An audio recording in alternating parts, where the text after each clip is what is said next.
Hello दोस्तों, दृष्टि IAS के इन न्यूज प्रोग्राम में आप सभी का स्वागत है। सीबीआई को लेकर के चर्चाएं अक्सर हम लोगों ने सुनी है, समय समय पर इससे जुड़े अपडेट्स हमारे सामने आते रहते हैं। कभी सीबीआई की यहाँ रेड हो गई, कभी वहां रेड हो गई। इसके अलावा कई सारे सीबीआई से जुड़े विवाद, इसके जो निदेशक पद है उसको लेकर के भी सामने आते हैं कि निदेशक की नियुक्ति में देरी हो रही है या कोई अन्य तरह के कारण। अभी हाल ही में सीबीआई का मामला चर्चा में है क्योंकि इसके जो नए निदेशक हैं उनको नियुक्त किया गया है। आज के सेशन में हम समझेंगे कि किस तरह से निदेशक की नियुक्ति सीबीआई में की जाती है। इसके अलावा सीबीआई जो संस्था है किस तरह से कार्य करती है, उसके पास क्या शक्तियां हैं, उसका गठन कैसे किया गया है। हालांकि इसके पहले भी सीबीआई पर हम कई बार बात कर चुके हैं, लेकिन समय समय पर उसका रिवीजन किया जाना और नए अपडेट्स को जोड़ा जाना बहुत जरूरी होता है, तो वो आज हम यहां भी करेंगे। टॉपिक है कैसे होती है सीबीआई निदेशक की नियुक्ति। तो नियुक्ति से जुड़े हुए जो भी प्रावधान है उन पर चर्चा करते हुए फिर सीबीआई के बारे में समझेंगे कि संस्था किस तरह से कार्यरत है, क्या इसकी पृष्ठभूमि रही है जितनी हमें जाननी चाहिए, परीक्षा में किस तरह से प्रश्न पूछे जाते हैं। न्यूज है, who is Praveen Sood the new CBI director appointed by a PM Modi led panel. तो पीएम मोदी या प्रधानमंत्री नरेंद्र मोदी की अध्यक्षता में गठित एक पैनल के द्वारा अपॉइंटमेंट हुई है, ऐसी ये न्यूज बताती है। और जिन व्यक्ति का नाम है वो कौन है, किस तरह से अपॉइंटमेंट की गई है, इसको समझेंगे। अब चर्चा के बिंदुओं में समझें कि खबर देख लेंगे, प्रवीण सूद के बारे में चर्चा है, वो कौन है, सीबीआई के बारे में जानेंगे, इसकी पृष्ठभूमि क्या है, निदेशक की नियुक्ति कैसे की जाती है, क्या इसकी प्रक्रिया है, सीबीआई के समक्ष किस तरह की चुनौतियां हैं, क्या उनका समाधान हो सकता है। और एक सवाल जो कि आपसे मेंस में पूछा जा सकता है और इसके पहले पूछा भी गया है, तो हमने विगत वर्ष का एक प्रश्न उठाया है जिससे आप ये समझ पाए कि यूपीएससी किस तरह से प्रश्नों को फ्रेम कर रही है।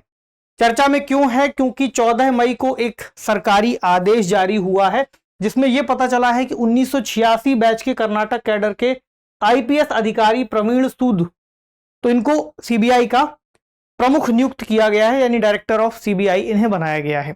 इसके पहले अगर आप देखेंगे कि जो वर्तमान प्रमुख हैं वो हैं सुबोध कुमार जायसवाल, जो 25 मई तक कार्य करने वाले हैं और 25 मई को उनका कार्यकाल पूरा होगा। ये जो तस्वीर है ये सुबोध कुमार जी की है।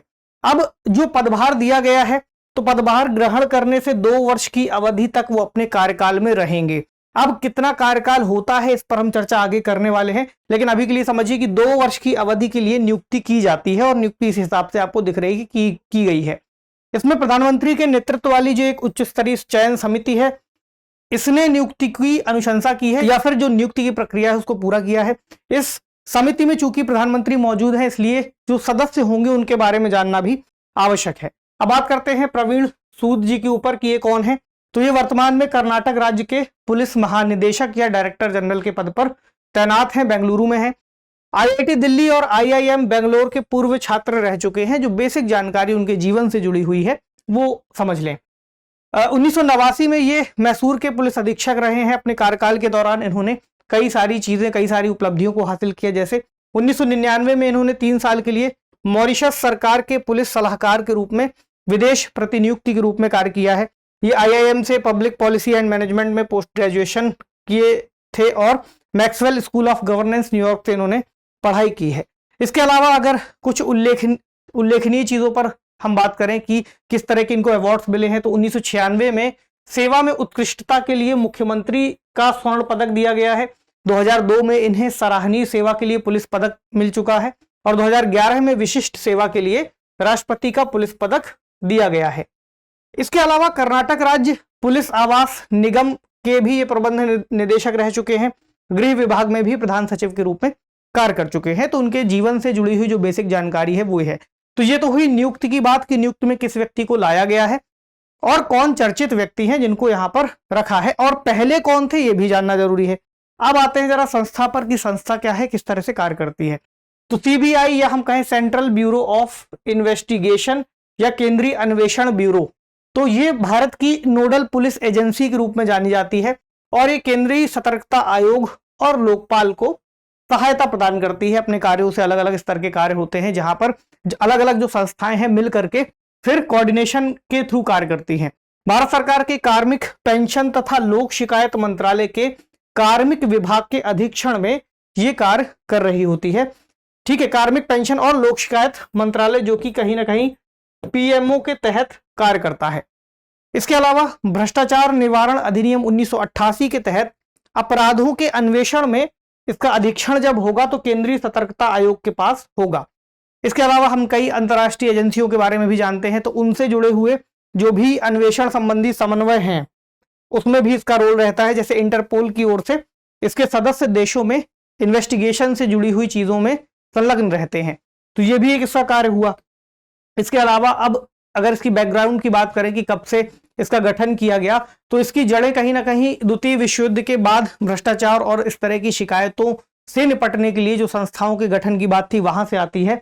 फिर इसका गठन हमें दिखाई देता है Delhi special police establishment act, या कहें दिल्ली विशेष पुलिस स्थापना अधिनियम 1946 के अंतर्गत। अब एक बात यहां पर ये याद रखनी है आपको कि ये कोई वैधानिक निकाय नहीं है एक तरह का, इसको इसकी शक्तियां दिल्ली विशेष पुलिस स्थापना अधिनियम से मिलती हैं। 1963 में भारत सरकार ने इसका गठन किया था और भारत सरकार के अलग अलग जो विभाग हैं, संभाग हैं, वहां पर अगर कोई भ्रष्टाचार के आरोप आते हैं तो उसकी इन्वेस्टिगेशन या उसका अन्वेषण इस संस्था को सौंपा जाता है। इसकी जो गठन है इसका वो संथानम समिति की सिफारिश के आधार पर किया गया है। तो संथानम समिति का नाम आपको याद रखना है, क्योंकि प्रश्न ये भी पूछा जा सकता है कि किस समिति की सिफारिश के आधार पर सीबीआई का गठन किया गया है। जो प्रमुख कार्य हैं उसमें भारत की रक्षा से संबंधित जो गंभीर अपराध हैं, उच्च पदों पर भ्रष्टाचार है, गंभीर धोखाधड़ी, ठगी व गबन से संबंधित जो भी सामाजिक स्थितियों से जुड़े हुए अपराध हैं उसके कार्य इसको सौंपे जाते हैं उसके अन्वेषण के लिए। इसके अलावा कुछ ऐसे भी कार्य हैं आज के समय, अगर आप देखें चर्चित किसी व्यक्ति की हत्या है या कुछ ऐसा कार्य है जहां पर किसी व्यक्ति का अपहरण हो गया, या कोई भी ऐसा कार्य या कोई भी ऐसी घटना जिसकी जांच अलग स्तर पर की जानी चाहिए, तो वो कार्य भी सीबीआई को सौंपे जाते हैं। इसके बाद जो निदेशक की नियुक्ति है, हमने ये देख लिया कि निदेशक के रूप में किसकी नियुक्ति हुई है, कैसे की जाती है, क्या प्रक्रिया है। तो इससे जुड़ी हुई जो प्रक्रिया है वो सुप्रीम कोर्ट के विनीत नारायण निर्णय 1997 का जो केस था उसके द्वारा स्थापित की गई है। साल 2014 तक जो नियुक्ति है थोड़ी अलग तरह से की जाती थी, जहां पर जो दिल्ली स्पेशल एक्ट है उसके प्रावधानों के आधार पर जो नियुक्ति थी वो होती थी। 2014 के बाद आप देखेंगे 13 और 14 के बीच में जब लोकपाल अधिनियम आता है, तो लोकपाल अधिनियम के तहत जो नियुक्ति के मामले हैं उसमें कुछ बदलाव किए जाते हैं। फिर अब इस मामले को अलग तरह से बनाया गया है, समिति का एक प्रावधान किया गया है जिस समिति की अध्यक्षता प्रधानमंत्री करेंगे, हमने शुरू में बात की। और इसके जो सदस्य होंगे उसमें दो प्रमुख सदस्य हैं। पहले हैं विपक्ष के नेता, अगर विपक्ष के नेता मौजूद हैं लोकसभा में तो वो यहां पर सदस्य होंगे। अगर नहीं है मौजूद, कोई भी विपक्ष में नेता नहीं है, तो जो सबसे बड़ा विपक्षी दल है उसका नेता यहां पर विपक्ष के नेता की भूमिका निभाएगा। दूसरा जो व्यक्ति होंगे वो होंगे भारत के मुख्य न्यायाधीश या फिर सर्वोच्च न्यायालय के न्यायाधीश, कोई एक जो सीजेआई के द्वारा एक तरीके से नियुक्त किए गए हों इस प्रक्रिया के लिए। तो ये कुछ प्रमुख लोगों का नाम है जो इस प्रक्रिया में शामिल होते हैं। अब प्रक्रिया कैसे कार्य करती है, इसमें गृह मंत्रालय द्वारा कार्मिक एवं प्रशिक्षण विभाग को एक सूची सौंपी जाती है जिसमें कई सारे लोगों के नाम होते हैं जिनको वो मानता है कि सूची में आने के लिए या फिर इस पद के लिए वो उपयुक्त लोग हैं। अब उनमें से फिर जांच होती है कि वरिष्ठ कौन है, ईमानदार ज्यादा कौन है, किसके ऊपर भ्रष्टाचार के कम मामले हैं या मामले नहीं है, किसका रिकॉर्ड ज्यादा साफ है। फिर उसके हिसाब से नियुक्ति की प्रक्रिया को आगे बढ़ाया जाता है। फिर सीवीसी अधिनियम 2003 के द्वारा सीबीआई के निदेशक का कार्यकाल भी अगर समझे तो 2 वर्ष के लिए तय किया गया है। इसलिए हमने देखा कि जो नियुक्ति थी वो 2 वर्ष के लिए की गई है। लेकिन एक बात याद रखिए, इस कार्यकाल को बढ़ाया जा सकता है, लेकिन बढ़ाकर भी अधिकतम 5 वर्ष तक का ही कार्यकाल किसी व्यक्ति को मिल सकता है। 5 वर्ष से अधिक का कार्यकाल नहीं दिया जा सकता। इससे जुड़े हुए कुछ जो संशोधन थे वो 2021 में राष्ट्रपति के अध्यादेश द्वारा लाए गए थे। केंद्र सरकार को सीबीआई और ईडी के निदेशकों के कार्यकाल को 2 साल से बढ़ाकर 5 वर्ष तक करने की अनुमति थी। लेकिन यह भी याद रखिए कि जो कार्यकाल बढ़ेगा वो एक बार में 1 वर्ष तक का ही बढ़ता है। तो इस तरह करते हुए अधिकतम 5 वर्ष तक के लिए बढ़ाया जा सकता है, जिसमें 2 वर्ष का उनका जो कार्यकाल रहा है जहां पर उनकी नियुक्ति की गई थी वो भी शामिल होगा। तो अधिकतम 5 वर्ष तक वो शामिल रह सकते हैं प्रक्रिया में। अब सीबीआई जो एक संस्था है, संस्था के रूप में सीबीआई के सामने क्या चुनौतियां हैं, चूंकि एक मेंस ओरिएंटेड सवाल यहां से बन जाता है कि किस तरह की चुनौतियां सीबीआई को फेस करनी पड़ती है। पद कौन है, किस तरह से नियुक्त हुए, उसमें प्रारंभिक जो परीक्षा है उससे जुड़े हुए तथ्य शामिल थे। लेकिन यहां पर मेंस को भी आपको ध्यान में रखना है तो अभी जैसे अगर हम आज के समय सीबीआई के मामले को देखें तो कर्नाटक का चुनाव अभी कुछ समय पहले संपन्न हुआ है।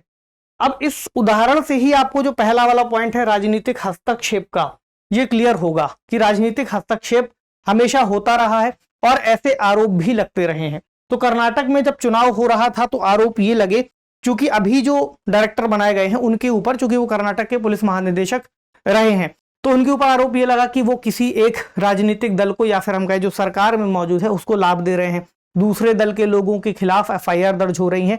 तो वहां पर कहीं ना कहीं समानता नहीं है। इस आधार पर अगर आप देखेंगे तो अभी की जो नियुक्ति हुई है वहां पर जो विपक्ष के नेता हैं उन्होंने रेकमेंड नहीं किया था, लेकिन वही की बहुमत से जो पारित हो गया, सीजेआई और प्रधानमंत्री की तरफ से उनके नाम की नियुक्ति पर मोहर लगा दी गई। दूसरा ये होता है कि जांच में देरी। कई बार ऐसे बहुत सारे मामले हैं जहां पर जांच काफी लेट हो गई और मामला काफी लंबे समय तक चलता रहा, ये एक आरोप है। दूसरा है विश्वसनीयता में कमी। आरोप ये लगते हैं कि ये केवल सरकार के पक्ष में कार्य करते हैं, इनको पिंजरे में बंद एक तोता की संज्ञा भी दी जाती है। तो अपने आप में हालांकि नकारात्मक है, लेकिन कार्यों के अवलोकन के आधार पर कई लोग ऐसी बात कहते हैं कि जो सरकार में बैठे व्यक्ति हैं ये उनके लिए कार्य कर रहे होंगे। इसके अलावा जवाबदेही का अभाव है, यानी कि इससे जुड़े हुए जो भी मामले हैं उनको अगर आप आरटीआई में देखेंगे तो सीबीआई को आरटीआई के कई सारे प्रावधानों से छूट प्राप्त है, जहां पर जनता के प्रति जो जवाबदेही है, सार्वजनिक जवाबदेही है, उससे ये बच जाते हैं। कर्मियों की भारी कमी को लेकर के भी बात आती है कि इनके पास इतने लोग मौजूद नहीं है इस संस्था में जितने होने चाहिए।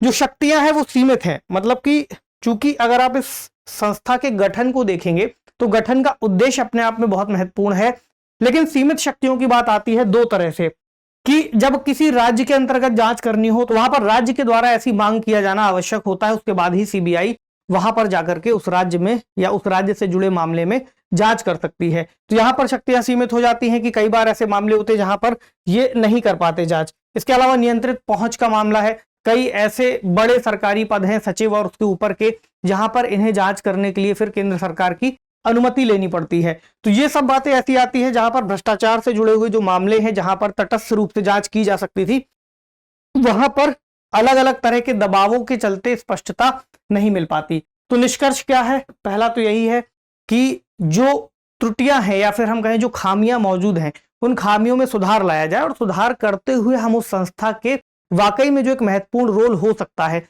उस तरह से उसको काम करवा पाएंगे, और वो संस्था अपने हिसाब से जब बेहतर काम करेगी तो देश में भ्रष्टाचार के लिए या भ्रष्टाचार को रोकने के लिए जिस तरह से उसका गठन किया गया है वो अपने उद्देश्यों को पूरा भी कर पाएगी। तो सीबीआई को सरकार के प्रशासनिक नियंत्रण से मुक्त होना चाहिए। दूसरा, इसके लिए एक वैधानिक स्थिति तैयार की जा सकती है, इस पर विचार करना चाहिए ताकि उसको ठीक तरह से शक्तियां मिल सके और अलग अलग तरह के जो दबाव हैं वो उससे बच सके। अगला है कार्मिक लोक शिकायत विधि और न्याय संबंधी स्थायी समिति की एक 24वीं रिपोर्ट आई थी जिसमें कुछ सुझाव दिए गए हैं। जैसे पहला, इन्होंने कहा कि सीबीआई की क्षमता बढ़ाकर मानव संसाधनों को सशक्त करना चाहिए, जैसा जो खामी में था। दूसरा, अवसंरचनात्मक सुविधाओं में बेहतर निवेश करना चाहिए। इसके अलावा जवाबदेही के साथ वित्तीय संसाधन और प्रशासनिक सशक्तिकरण को बढ़ाना चाहिए। और बेसिकली अगर राज्यों से संबंधित मामले आते हैं तो वहां पर सीबीआई को अधिक शक्तियां दी जानी चाहिए। इसके अलावा जो एक तटस्थ न्याय की या तटस्थ प्रक्रिया की, अन्वेषण की जो उम्मीद की जाती है उसे उस तरह से भी लागू किया जाना चाहिए। तो ये कुछ सीबीआई से जुड़ा हुआ मामला है जहां पर अगर कोई प्रश्न बने तो आप उत्तर देने की स्थिति में आ सकते हैं। एक प्रश्न लेते हैं जो 2021 में मुख्य परीक्षा में पूछा गया है। प्रश्न को आराम से समझिए। एक राज्य विशेष के अंदर प्रथम सूचना रिपोर्ट दायर करने और जांच करने के केंद्रीय अन्वेषण ब्यूरो के अधिकार क्षेत्र पर कई राज्यों द्वारा सवाल उठाए जा रहे हैं। हालांकि सीबीआई जांच के लिए राज्यों द्वारा दी गई सहमति रोकने या रोके रखने की शक्ति आत्यंतिक नहीं है। भारत के संघीय ढांचे के विशेष संदर्भ में व्याख्या कीजिए। अभी अपने आप में बहुत महत्वपूर्ण है। पहला तो इसका जो पार्ट है वो कहता है ऐसे सवाल उठाए जा रहे हैं, तो आपको इसमें कुछ एग्जाम्पल्स कोड करने होंगे। जैसे जब ये प्रश्न पूछा गया था, मेरे ख्याल से उस समय पश्चिम बंगाल को लेकर के कुछ मामले चल रहे थे जहां पर उन्होंने सीबीआई को जांच की अनुमति नहीं दी थी। तो आप कुछ उदाहरण दे सकते हैं, जैसे आज का उदाहरण है या फिर कुछ और उदाहरण, जहां से ये इस प्रश्न का उत्तर आप शुरू कर सकते हैं भूमिका के अंतर्गत लिख करके। उसके बाद आएगा कि जो शक्ति की बात आती है तो शक्ति आत्यंतिक नहीं है, किस तरह से नहीं है, एब्सोल्यूट नहीं होने की बात कही गई है कि इस पर भी आगे चल करके कुछ रोक आएगी। ठीक है। इसके बाद भारत के संघीय ढांचे के विशेष संदर्भ में व्याख्या करनी है। तो संघीय ढांचे की जब बात आती है केंद्र की, राज्य की, दोनों के संबंधों की और वहां पर न्याय मिलने की, तो इसमें आप किस तरह से इसको एलोबरेट कर सकते थे। तो ये प्रश्न इस तरह से फ्रेम किया गया था। तो आज के सेशन के हिसाब से जो बातें हैं आपने सीखी हैं, आप कमेंट बॉक्स में लिख सकते हैं कि आपने कितना सीखा है, और इसके अलावा आप इस विषय को लेकर के कितना और जानते हैं वो भी बता सकते हैं। तो मिलते हैं अगले सेशन में किसी और महत्वपूर्ण विषय के साथ। पढ़ते रहिए, अपना ख्याल रखिए, शुक्रिया।